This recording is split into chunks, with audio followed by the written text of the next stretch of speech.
Hey everyone, welcome back to another episode of the Box Jumper Podcast. I'm your host, John Sainamond. I'm a functional fitness athlete, trainer, and certified weightlifting coach in Bedford, Nova Scotia, Canada.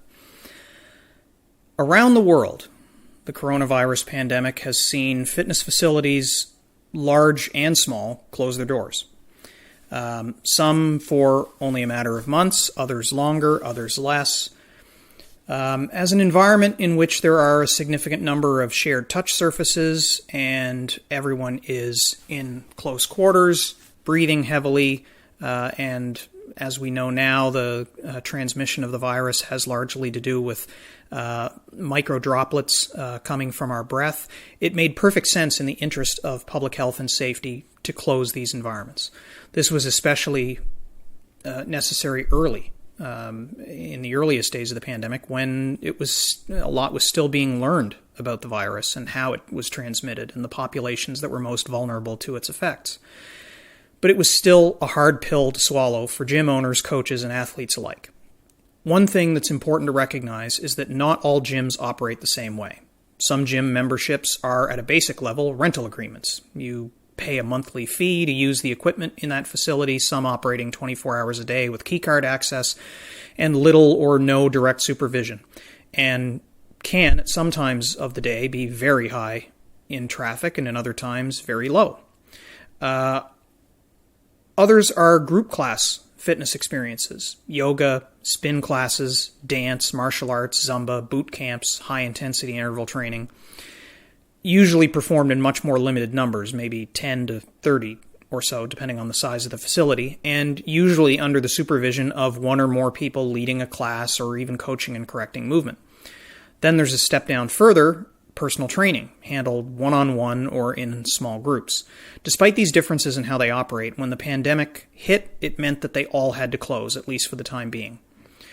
Virtually every community is addressing the pandemic in variations of the same flavor. An initial lockdown used to minimize transmission to the highest degree possible, while health officials pored over the data available to learn as much as they possibly could about the virus.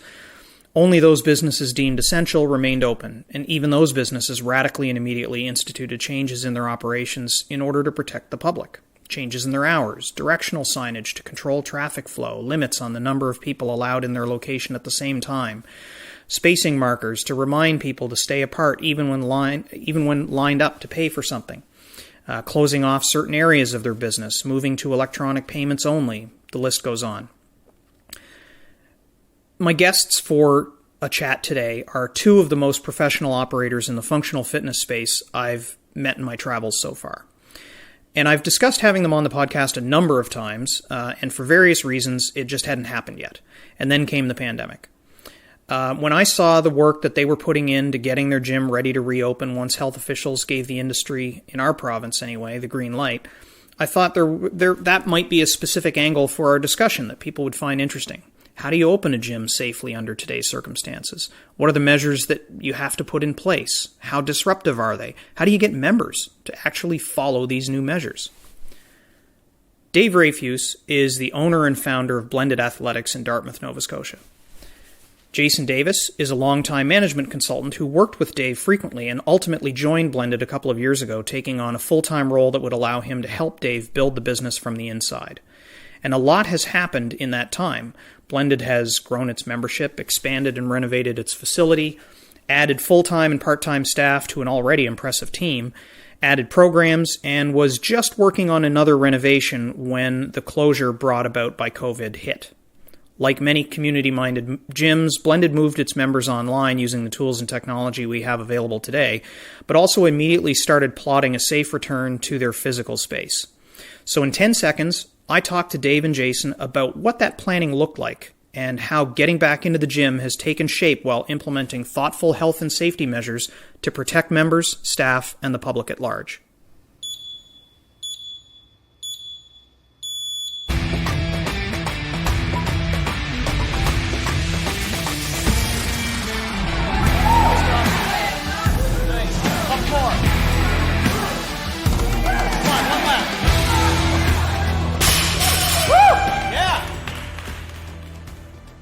Jason, Dave, welcome to the Box Jumper Podcast.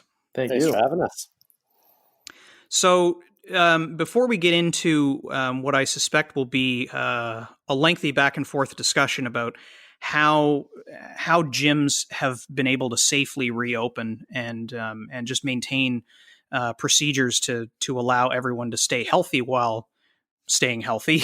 I'm very curious to have a quick conversation with you both about how you got into the fitness industry. I've had brief conversations with you both about that topic off and on for years, but we've never really sat down and talked about the specific progression about how you got introduced to the fitness industry, what your backgrounds were in fitness before you found things like CrossFit and weightlifting and cross training and that sort of thing that ultimately became your careers.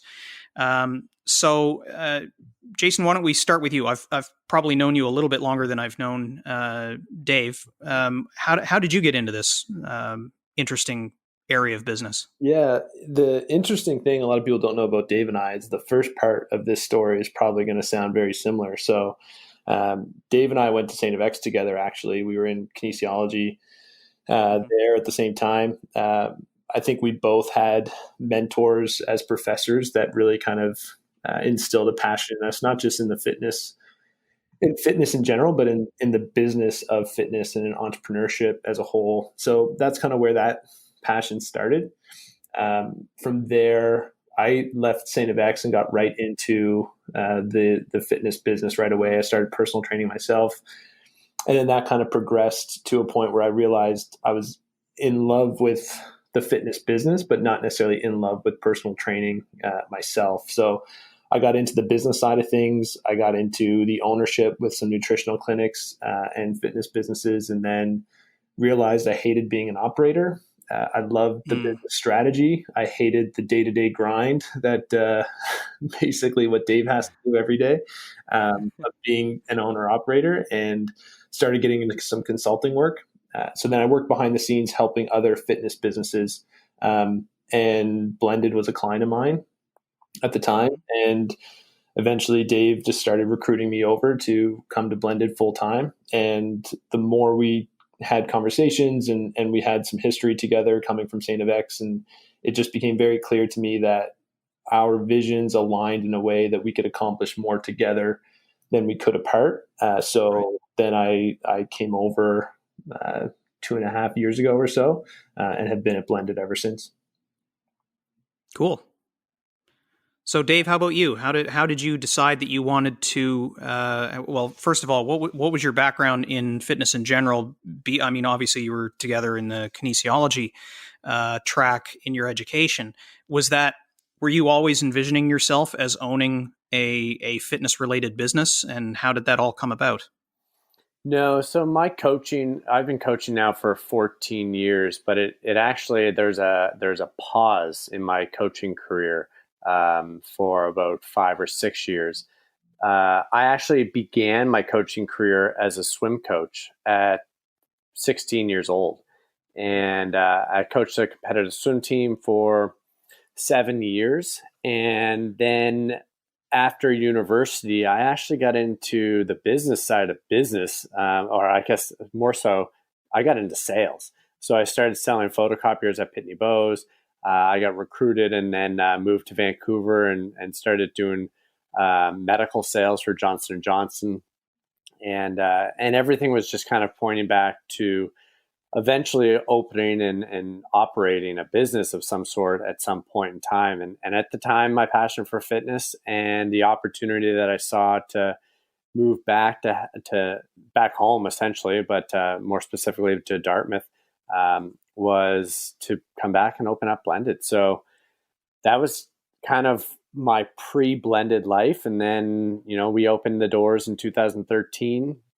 So we're 7 years in now, and Jason kind of summed up the rest of the story. So, our meeting happened actually at St. FX, and then, like he said, after working with him as a consultant, our visions aligned, and I have very little ego when it comes to like my own name in any sense, like what I wanted to become successful.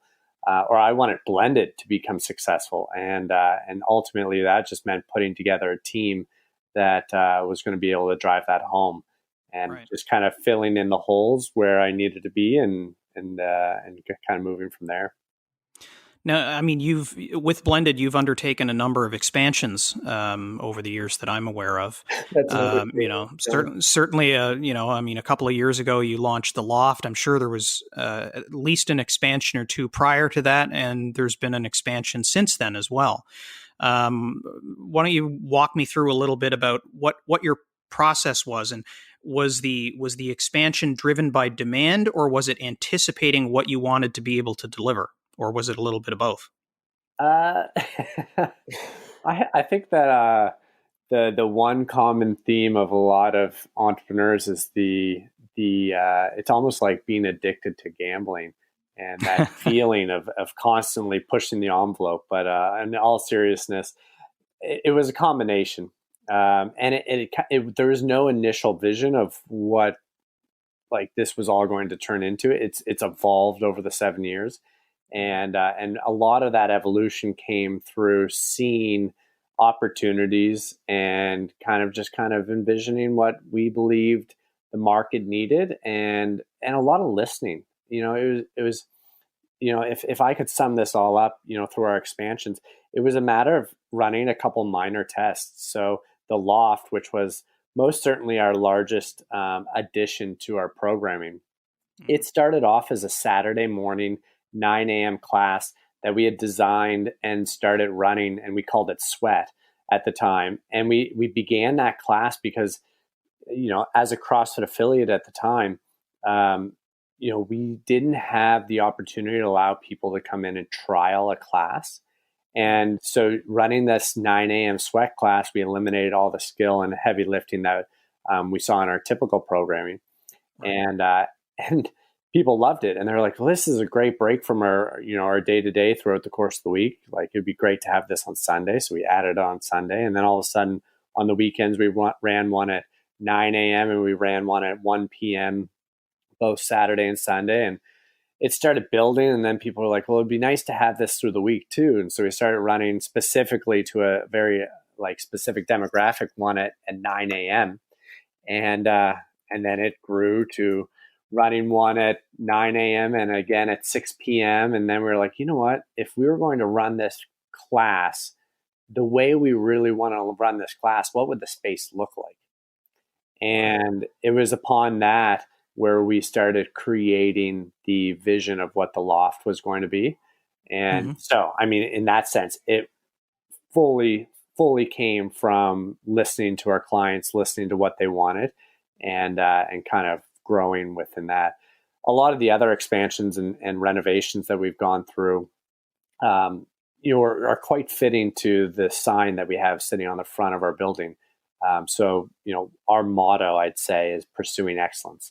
And it's basically like our credo, and we live and make decisions based on that. And so from everything like our recent expansion of our locker rooms, it was, could this be done better? And, the answer is always going to be yes. And so it's just a matter of making the strategic moves and ensuring that, we continue to push the envelope and to continue to deliver a better experience and a bit of better product to our current clients and members and to potential new members. And I think one of the things that Dave does well that he mentioned there is like, one of the things, he's romantic about giving the experience to our members of like the culture that we're trying to build. Like, we want to make sure we always deliver that great experience to them. How we deliver that, I don't think that's something either Dave or I are romantic about. And so if it comes to like making the decision to leave CrossFit about a year ago or offering new services in our program, like Dave's very open-minded to the future, which I think has helped him in his listening and helping that direct where these renovations and expansions go, and have it be like about the experience to our members and creating that culture, and less about getting romantic about how we deliver on that. Right. How many programs, I mean, if you think of them in an insular way, which you may not, because they certainly have crossover with one another, but at least internally, as you identify a program, how many programs do you currently run in your facility? We run two. Our general basis is strength, period. And so both programs have strength as their overlying or our overlying desire and what we want to offer. The only difference is one program, which we refer to as Ground Zero, which was a replacement of essentially our CrossFit programming. So that program has a strength bias, where our Loft programming, still having a strength component to it, it has more of a conditioning bias.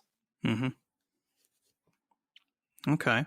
And how many members are you serving currently? Today or pre-COVID? Well, that was going to lead to my next question, but yeah, let's talk about like how were things sitting before COVID interrupted your plans? Great. We were expanding and renovating and spending a lot of money doing it. No, now, from a membership perspective, we've designed the gym to be able to pre-COVID, I should say, we designed the gym to be able to service about 500 people a day. Mm-hmm. And so based on those numbers, our capacity with regards to how many full-time members that we could essentially have within this facility upon these expansions that we have just currently made was 600. We were sitting around 350 EFTs, so people who are on essentially a monthly renewal, and then another 300 people that were on punch cards. And those individuals would vary from anywhere from like using it from, a couple times a month if they traveled and they were simply here on travel to, 1 or 2 times a week. And then a big part of our business that often goes, off to the side when in a lot of these conversations is personal training. We do quite a bit of that. So pre-COVID, we were doing about, was it about 300 hours, Jason? Somewhere in or around there. Hours. Yeah. So we were doing about 300 hours of personal training on top of that, which equated to, just about another, 70 to 80 additional members that only did personal training. Right. Is there a separate space for that, or is that a service that's offered within the spaces that you use for the other services? Yeah, so that's a separate space. So within Blended, if to kind of describe the space to listeners, there's 3 totally separate rooms. So our functional fitness room, where we run our Ground Zero classes, that's 3,400 square feet. It's got 90 feet of rig down the one wall. And the space is essentially 100 feet by 34 feet wide. So that space we run pre-COVID, we were running 8 classes a day in that space. And then from there, we had what we call just open gym space. And that's where our personal training team really were situated. And, we didn't run any classes in that space at all. So it was a space where members could come and partake in like their own programming, or if they just wanted to go for a row or bike or do some skill work, they could.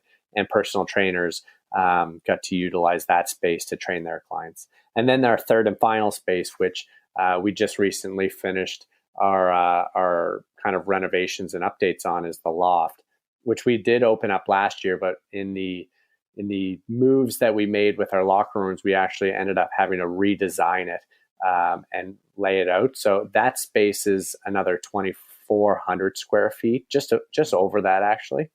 And that's laid out primarily with like a lot of conditioning equipment. So within that space, we have 5 assault runners, 5 skiers, 5 echo bikes, 5 rowers.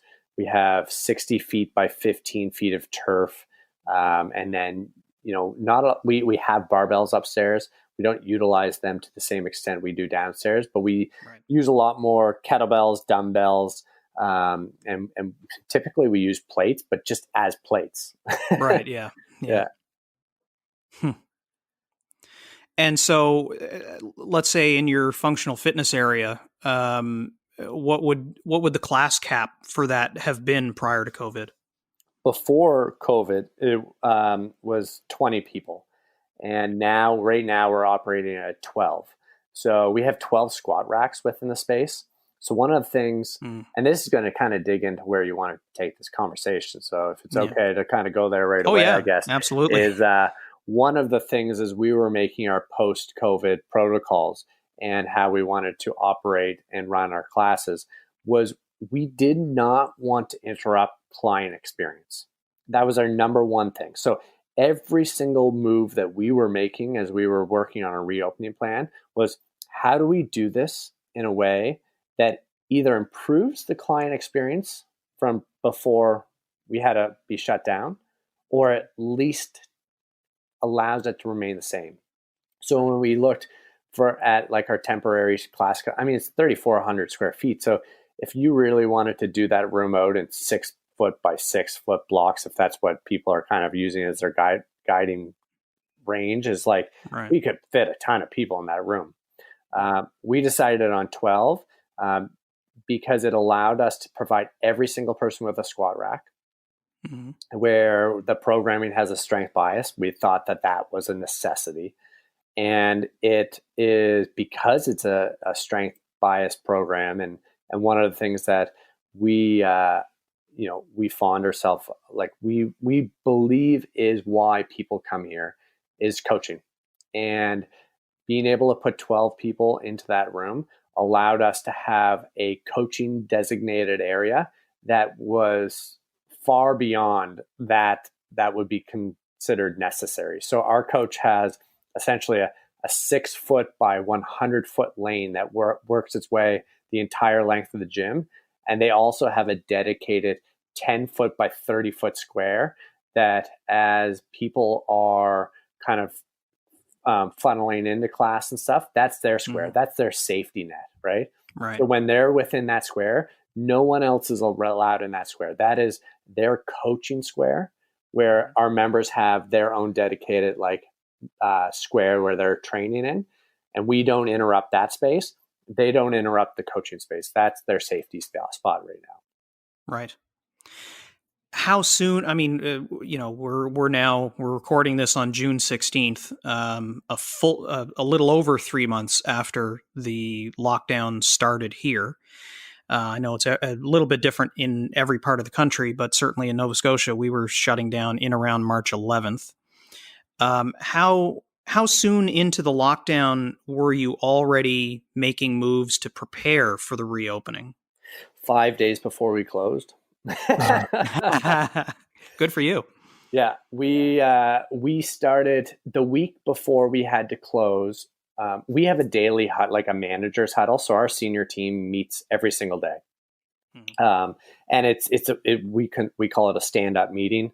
It's typically done like this morning. I wasn't in the gym when we did it. It was on a phone call, and Jason and Kim and Riker were on the call as well, but they were all here at the gym, and I essentially called into it. Anyhow, besides the point, we actually extended that meeting into an hour-long meeting every single day, the whole entire week before COVID. We had to close our doors for COVID. And it was at that point where we actually started not only the reality of it is the protocols that we were implementing the week before we closed are some of the same protocols that we still have in place today as we've reopened. Right. Mm-hmm.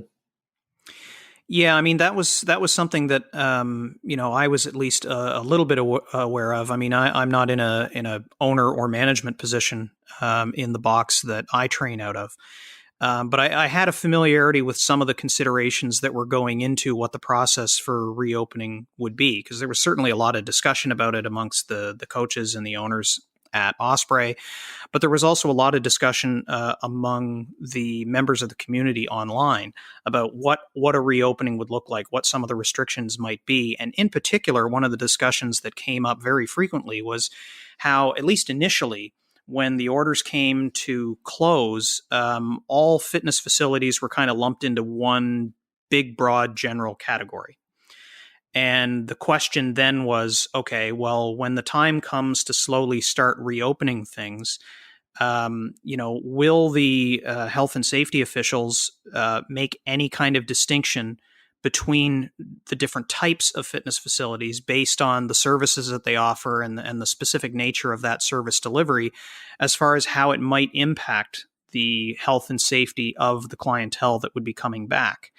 And I know some of those discussions occurred here as well. So, I mean, when you think about the functional fitness model, where it's a small coached class, typically the way that these gyms operate is to have members reserve their place in class, and so you would have a certain number of bodies that were going to be in the room as a max, with a coach observing and correcting movement. So these types of facilities were already in a kind of a pretty good position to be able to enforce some health and safety measures that you could anticipate being necessary when coming back while the pandemic is still a concern. So were some of those discussions? I understand there were some industry consultations that occurred in the weeks leading up to the reopening that allowed gym facilities to come back. How much discussion focused on how different facilities operate? I'll tell you my opinion. It's easy to look back on hindsight now. It was never a concern to mine of having the government come out and say certain gyms can open, certain gyms can't. Like, I never thought that was going to be a possibility. Just looking at it through their lens and seeing what was happening throughout the rest of the country and the world. I think one of the benefits we had in Nova Scotia was because our outbreak started so late. Our recovery happened late as well, which allowed us to see how other places around the world were reopening, what was going well, what was not going well. My guess was always that they were going to allow all gyms to open at the same time under the same kind of policies and procedures. And as long as they could adhere to those policies and procedures, they'd be allowed to open. So that was kind of my opinion. I don't know if you had anything different, Dave, but that's kind of how we approached it here. No, was your adaptability to what you would anticipate those restrictions a comfort for you? Because technically, I mean, when I think about all the restrictions that have been put in place, they're kind of a small blip on the radar, really, at least in terms of access control. Like, to me, that was the most that was going to be the thing that would upset the different styles of gyms potentially in terms of their day-to-day operations more than anything. I mean, when I think about, I've got a membership at my functional fitness gym, but I've also got a membership at a typical Globo gym where I'm basically just paying to have key card access to 24 hours of equipment. And there were no real access controls other than a key swipe. And so there could be as many as 100 people in that facility at any given time. So I could see where, for that style of fitness facility, the restrictions that would be anticipated would be a significant change in their day-to-day operation compared to how these small coached class environments operate. Yeah, I think you saw one thing that got highlighted throughout the whole COVID thing, and it happened in the shutdown, it happened during the shutdown, and it happened in the reopening, and you're going to see it continue to play out over the coming months and years, is that you saw this separation happen. And the larger your facility, I think the more challenging each aspect of this has been. And the smaller your facility, the less it can impact you. So if you're running I have friends of mine that own small boutique personal training studios where they only do one-on-one or one-on-two personal training sessions. Their world hasn't changed at all. Right. You compare that to, other friends of mine that I know that run big box clubs that function under the model that you just kind of suggested. Their whole worlds have been turned upside down, and they don't know if they're ever going to go back to normal. So, I definitely think one thing that got highlighted was the larger your facility, the more obstacles you need to overcome. And the premise of what that business offering is. I mean, when you're specifically offering small group classes with a coach in the room, that's a very different prospect than just access to equipment in an unsupervised or largely unsupervised fashion. That just completely changes the way that they have to do business. Because as I understand it now, the the Good Lifes and the Fit for Less and all of these types of businesses that run with more or less an open door policy with their equipment. Now they're having to take reservations and limit the number of people that are coming into the facility at one time in a way that the functional fitness gyms with an actual capacity on classes already, they already had that handled. That was something that was already instituted in their day-to-day anyway. So it, to my mind anyway, it made it very easy for gyms that already operated that way to shift and just add additional layers of health and safety controls, as opposed to completely reinventing the way that they provide access to their service. Yeah, and I think to Jason's point, where we kind of ended up sitting is we're kind of an in-between. So, we have two spaces where we run structured classes. So to your point, people were coming in at a very specific time of the day for something.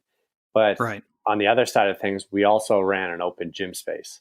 And so in that space, there was no requirements or start or end times. You could come in whenever you wanted to. Right. And to a greater extent, it was certainly less impactful for us to end up creating specific blocks where people needed to come in for that open gym. So our open gym spaces, they basically run like you would a class, except they're based on an hour and a half instead of 60 minutes. And you don't have a coach that's taking you through it. You get to choose what you want to do. Yep. Well, and it's nice though too, because I think at least, because you already had a class reservation system as part of your operations anyway, adapting to adding that to another track within your facility would certainly be a lot easier than, suddenly having to scramble to come up with such a system. I think some of the gyms had a disadvantage there in that they would have had to make a very quick decision on how to provide a reservation system that they once never really had to consider. I wonder if have you seen any kind of, this isn't necessarily the time where a lot of gyms will focus on picking up new members, but there's still plenty of new members out there to be had. I mean, there's certainly a lot of people that are stuck at home that have not had the ability to maintain their fitness. And so now that facilities are allowed to open, they're actively shopping for a way to use some of that energy. Are the protocols that you have in place and the unique nature of the way that you deliver service now providing you with, arguably they would have been a selling feature before, but is it now an enhanced feature as compared to the other options that people have to choose to go to a fitness business? I think it's a little early to answer that question.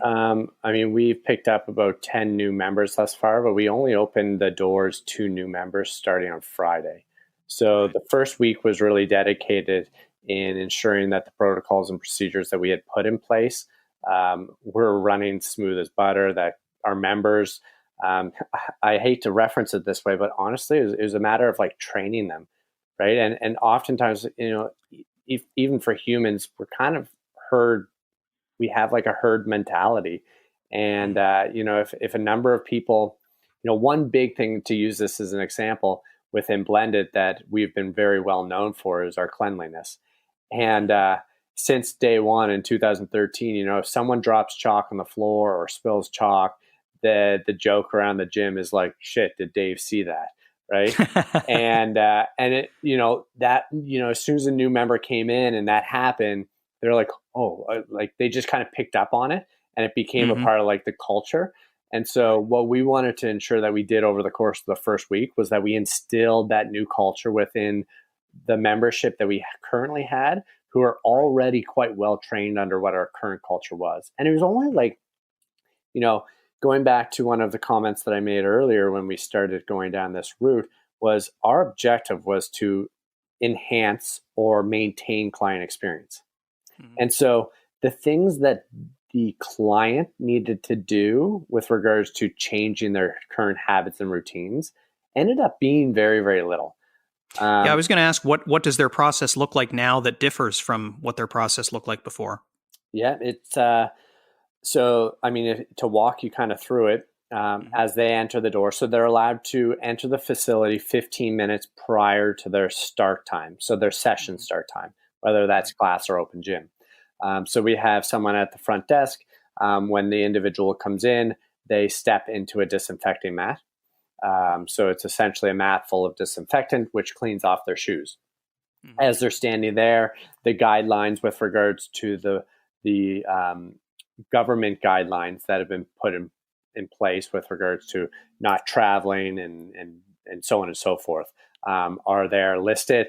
And, those are one of the things that they have to kind of check off as they walk through the door. Yeah, go through the checklist of symptoms and other considerations. Exactly. And then we installed a sink in our lobby. So in order to, again, not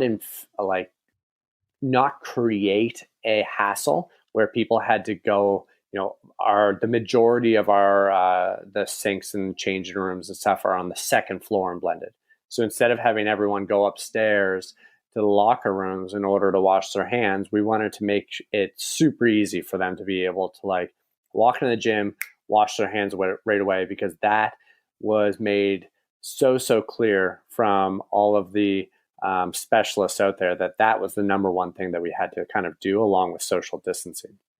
Right. So we installed a sink right in the lobby. They walk over to the disinfecting mat. They walk over to the sink. They wash their hands. And then we have a table set up in the lobby. And the table's filled with individual spray bottles and cloths. And you pick up your individual spray bottle and cloth. And then you're directed to the gym floor that you're heading to for the day. So whichever class or session that you've signed yourself up for, you'll then be pointed to go to, ground zero or the loft, and you head out onto that floor space. The coach who's coaching the class is on the floor, and to ensure that the class flowed really smooth and that there wasn't any major holdups or getting in people's spaces, as you walk through the door, the coach will direct you and be like, here are the things that you need for the class. And we would, the night before, we set up your square. So if you need a rower, for example, there's not a male and a female rower. So we put rowers at your square, but things like barbells. So, you might need a men's bar, or you might want a women's bar, or you might want a training bar. So when you walk in the room, it's like, you'll need a barbell today, grab the bar. And so as people are funneling into the room, they're also getting their square, the equipment that they need for their space, so that there's not a massive, we're all going to the bar to get our barbell at the same time. Does that mean there's plates in their stations as well? No. So we've kept, we have 3 different spaces to get your plates from, similar to the getting your barbell. If it's grab a couple plates to have at your station that you'd want, based on the fact that today's workout has, snatch versus deadlift makes a big difference. There's 10 hang power cleans in today's workout, and we want you to stay unbroken with them. And so it's okay, so I'm going to need probably a 10, maybe a 15, 25, but I'm certainly not going to need 400 pounds of bumper plates. Right. Okay. And I think that experience that Dave's talking about, going back to originally you talked about the opportunity of new members. I think this is an issue that a lot of gym owners will struggle with for the next number of months. And it's really going to be interesting to see how this plays out long term, in that balancing the opportunity of taking advantage of what exists in the market right now in terms of new members, with delivering an amazing experience for your existing clientele base. And sometimes those conflict with each other. So I think that's one of the things I pride our team in at Blended, is that we want to make sure that the primary objective, like Dave said, is the experience of the people coming in to the gym. And if that means at some point down the road, in the not so distant future, we now have a wait list for members, and we don't sell memberships because we're servicing the number of people we can service to our standards, then that's what it's going to be. But it will be interesting to see how other businesses in the market choose to balance those two often conflicting variables. For sure. So when the athlete comes in, they've got their gear. They're now using that spray bottle and towel to wipe things down at the end of their workout? Yeah. So they'll wipe all of their gear down. But then after all the athletes have left the space, Mm-hmm. our coaches and our staff then fog the space. Right. So things like, it's really, really difficult, and this is one of those things where we went back and forth when we were originally creating our protocols, to create an experience and to make people feel safe. So how do you wipe down a wall ball and then put the wall ball back into its place and not contaminate that wall ball? Mm. We want you to wipe the wall ball down and do your best at, cleaning it and stuff like that. But going to the extent of having a fogger and fogging down the space where we store equipment, or even like pull-up bars, you could wipe down your pull-up bar, but when you were through that workout, you grabbed onto the side rig, right? And Right. so those are things that I feel as though often go overlooked. Is like, Mm-hmm. well, if you put, there's been I'm sure you've seen it, and most of the listeners have, of, in the restaurant, and they put the dye on the people's hands, and Yeah. where did that dye end up over the course of a 1 hour meal? If you did that in the gym, right, the amount of places that you touch is way more than what people would think about wiping down. And so one of the things that we wanted to do was, after every class, we wanted to have the ability to fog down the space, do our due diligence in ensuring that the safety of our members and our staff, for the long term, were there. And that meant that we would fog down, the where we store, so the plate tree, right? Mm-hmm. You can wipe down all your plates, but when you put them back, they're still going to be fogged. Right. Hmm. Well, and it's nice that they get to take a little bit of ownership of the process in doing it that way too. They get to witness their portion. They get to contribute while still having the additional layer of and health and safety measures that are in place with the fogging that occurs afterwards too. And I think that's to me that's an important part of the reinforcement of everyone, kind of doing the mental check in their head as to, yes, this is a safe environment for me to pursue my fitness. Yeah, and wiping like a spray bottle and cloth was not new for our members, which made it easy to get them rolling. The only difference is, instead of having one bottle and cloth for two people, and that cloth going through two classes, now that cloth is, a one-use cloth, and the bottles, when they come back out, we have a drop tray. And so they put their dirty cloths into a laundry bin. They put their dirty bottles into the bin, and then our coaches then spray down the bottles, top them back up with the cleaning solution. They do the laundry. They roll up a new cloth. They tuck it into the water bottle, so that when you come into class, you have a fresh bottle and cloth ready to do your cleaning that has not been touched or contaminated by anyone else. Right. That's got to make a huge difference to, your the timing of everything. Like, have you because you're still operating with hour-long blocks for at least functional fitness, right? So has it changed how you approach the programming of those time slots to afford your members the additional time for cleaning, or was that already factored into the way that you were programming originally anyway? Yeah, We it was factored it factored in. in. Yeah, we also have the luxury. So we have a beast operator on staff, in Kim, and she's been amazing at like mapping out a lot of these logistics as well. So we factored those in, like cleaning times before and after, not only for our members, but then also throughout the day with our coaches as well. So additional things that we don't do every class, obviously, but things like washing the floor, things like that, making sure there's time throughout the day in between class schedules for the coaches to get in and do a more thorough deep clean as well. So all those additional cleaning times, whether it's micro or macro, have been factored into the schedule. Right. I guess because the members were already used to participating in that clean culture that you had already established, the there it must have been pretty easy for them to adapt, and so the I would think that the feedback would be very positive because it's not requiring a whole lot more of them anyway, and they're still able to get the same value of the service that they're there for in the first place. Yeah, it's. I mean, we're a week in, so the feedback thus far has been quite good, and our goal again was to ensure that none of this affected our as very little like disruption to our member experience. Right. It was important for us because when you have a business that has pursuing excellence on the front sign,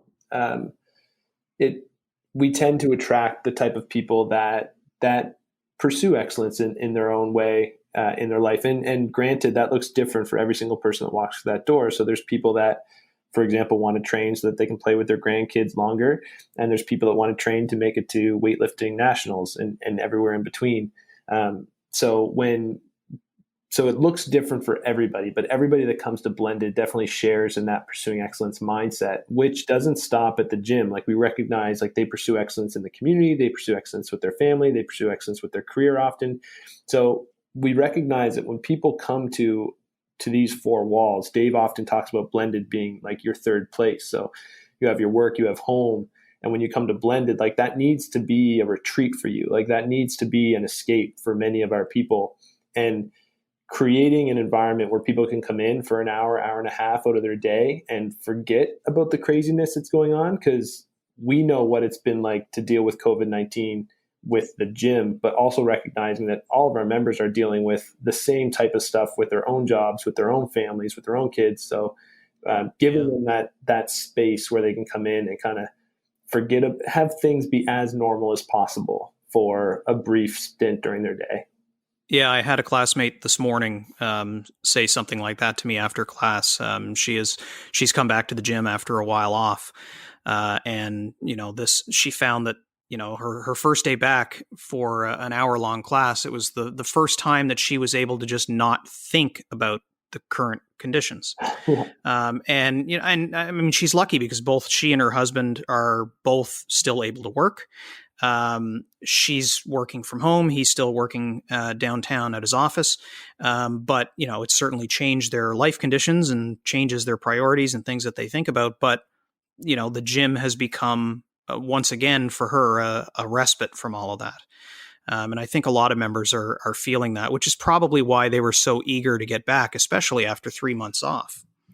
And everybody's kind of doing a hard reset on what their capabilities are, though, which is a fun experience. I'm finding even I am, and I've got the benefit of a gym in my garage, so I don't really have any excuses to have lost a step in one direction or another. But I still find that I'm coming back kind of tentatively because in my garage I don't have somebody to compete with, and it kind of changes my mindset when I'm working out now too. I think that concept. I actually did a phone call with a lady this morning that is a potential client that's coming in to sign up for a membership here, and she hasn't trained in years. And I said, it was interesting because at this time, kind of, it's refreshing that everybody is almost starting in the same spot. So I told her, we've had members who've been training for years and took the last few months during COVID-19, and they're coming back now feeling like I'm restarting all over again. So I think one thing people can take solace in is the fact that everybody's kind of in a similar boat right now. For sure. And, I mean, what little change that we've seen, I mean, in terms of our programming at Osprey, I mean, we've adjusted kind of the timetable a little bit to afford a little bit of a buffer between classes. But importantly, the programming has been adjusted to reflect the fact that people have been off for 3 months. And so, there's certainly nobody going for maxes right now. And we as coaches are being very deliberate in the language that we're using when we're trying to help members make the right choices about what they're going to do within the workout and scaling options. And so the fact that they've been off for 3 months is, I think they're feeling the difference, and that's helping them make really good choices as they come back and try to build their strength and conditioning back up again. And fortunately, nobody's really going for it either. They know what their limitations are after this much time off, or at least fortunately most do. What are there any specific things that happen behind the scenes that members may not really appreciate that have been challenging in being able to come back? There's a list. Start with sleepless nights. Yeah, like Dave can definitely speak to this. It's different. It's different being in my chair compared to, the one that puts his name on all the checks and all the paperwork. So there's a different level of stress that Dave has to deal with for sure. I would say both. It was interesting, like both internally and externally. So like there were things going on behind the scenes within our team of Blended. So within our staff, whether it was our senior team and talking about our strategies and our plans moving forward, or whether it was our entire team with the service we were delivering to clients during the shutdown versus when we're coming back. But also like externally and seeing other gyms and other business owners communicating and talking and all the stuff that went behind the scenes at that level as well. So both internally and externally, there was a ton of moving parts behind the scenes that were happening to get to the point of reopening. Given that you started planning for the shutdown before the shutdown was formally announced, I would have to expect anyway that you've already made at least some plans for, what happens if there's another retreat with respect to the pandemic, whether it escalates to the same level that it was at previously, or whether things maintain themselves where they are right now for a while. It's got to play with your plans a little bit to some extent. You're probably having to stay a little bit more fluid with your plans than you might have been able to otherwise. Is it concerning at all to you, or because you've gotten your members back and you're able to deliver the services that you want to be able to deliver to, do you feel pretty good about things going forward at this point, even with the slight unknown factor that might be hanging out there? I'm not one to kind of make decisions on a day-to-day or a week-to-week basis. A lot of the things that we've implemented over the years have come through, a lot of time and hard work, and really kind of, although it seems like we've always moved really quickly at Blended and making things happen, it doesn't mean that we haven't put in a ton of work on the back end to like go through every single one of those details. And Right. I personally can say that the thing that drives me crazy right now is the fact that I cannot work in the time frame that I'm comfortable in, which is like thinking about that 6 month, 12 month like range. Right. And not to say that we aren't thinking about 6 months and 12 months down the road, but more now than ever, we're like, especially this week and next week, still, it's day to day.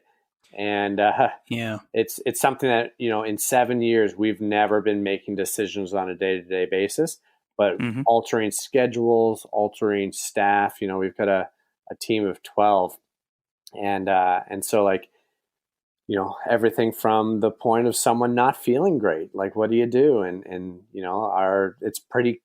It honestly is pretty cut and dry. It's, well, if you're not feeling great, you don't come in, and then we've got to get that covered.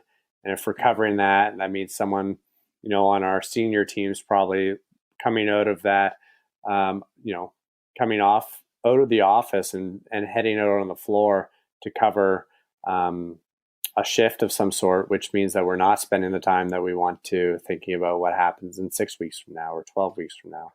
Right. Yeah, I have a quote I use for our staff here often when it comes down to like decision making, and I rely on it a lot at times when you're unsure of what to do. But I think you can only make decisions based on what you know.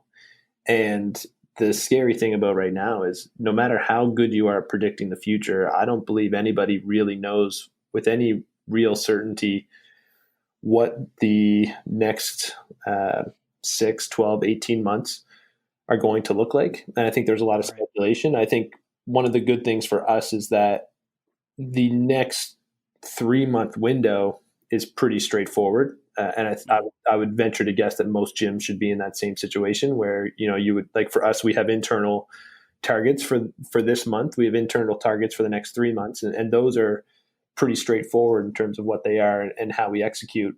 Beyond that, there's a lot of different ways this can pivot. Yeah, you're subject to a lot more outside forces than would be typical. Yeah. I hate not being in control. And COVID has created a scenario where, unfortunately, it's not about making a educated decision, although there is the ability to like solve a problem, but there's less control in the decisions that we get to make, and they're being forced upon us which is challenging, to say the least.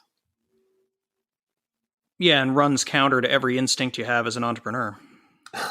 Dave and I have talked almost pretty much every day, probably through this whole thing. And like the number of case studies of business best practices that have just been thrown out the window over the last 3 months has been staggering. Like, and I like both Dave and I are pretty optimistic guys, and we're, I would say, as daunting as the next number of months and years look, we're equally excited about the challenge of this. And the reality is for our generation, this is going to be, in many ways, like I feel, one of those moments where it will help define for us, like business career, because there's very few other generations that have gone through something like this. And at least, like I said, for our generation, this is the first of its kind. So yeah, I think with that brings really great opportunity as well. And that's the way we've tried to look at it from day one, is that although there's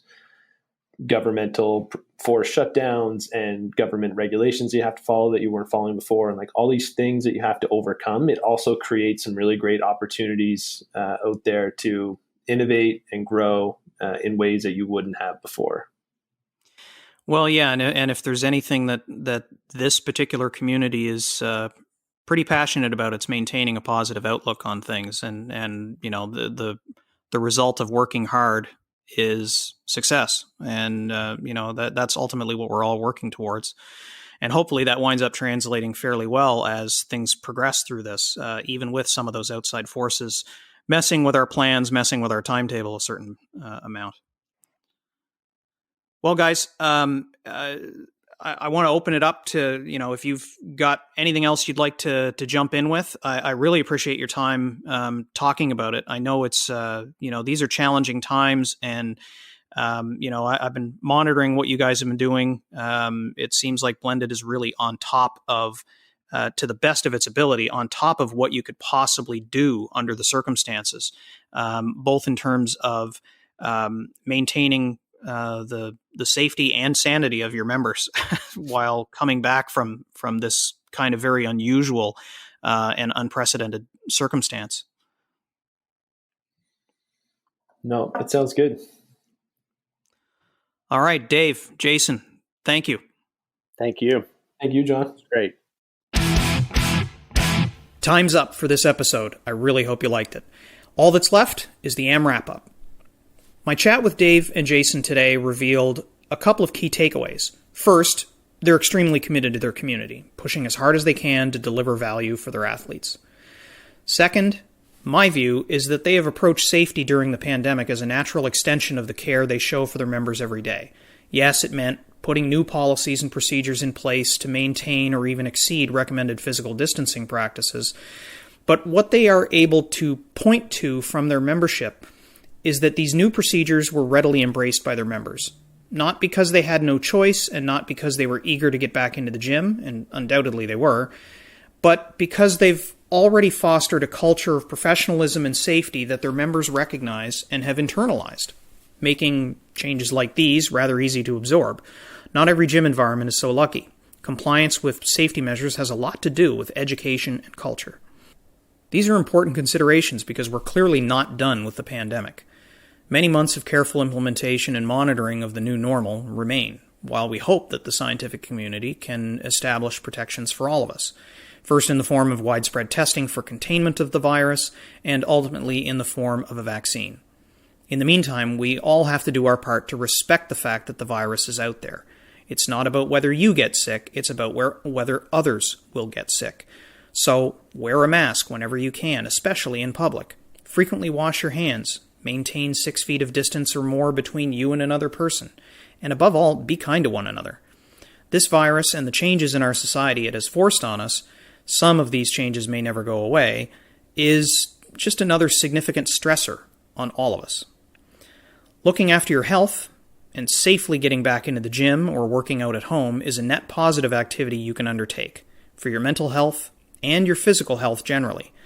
But also remember that your health markers are positively affected in as little as a few weeks with regular, rigorous physical activity.